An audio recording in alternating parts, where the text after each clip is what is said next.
Alright, hello and welcome back.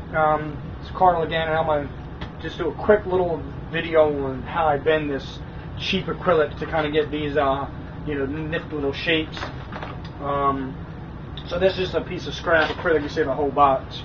And this is just real thin stuff, from Home Depot. Nothing super fancy about it. Let me see if I can get a good close-up of that.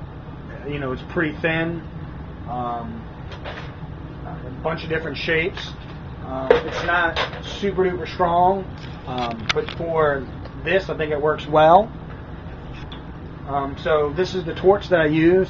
I got this from Home Depot. It actually comes with a tip. You can solder with it, and let's see if you can see the end there. And you just fill it with butane, and it's got little settings on it.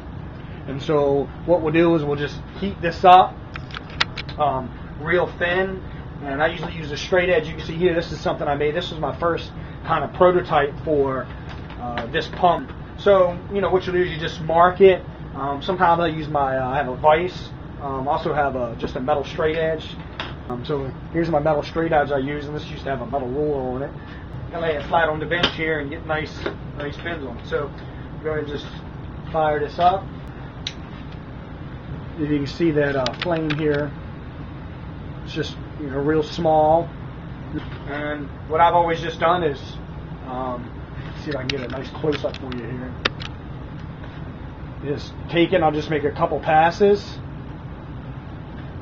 on one side, flip it, make a couple passes on the other. And what you're trying to do is just heat up that area. Sometimes it'll work better if you actually come over to, I don't recommend doing this on a wood bench. I have a metal vise over there I usually use. But for purposes of the video, I'm just going to show you here.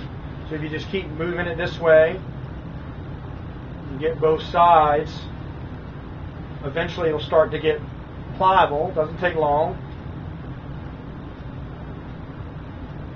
And so you can see now it's kind of pliable here.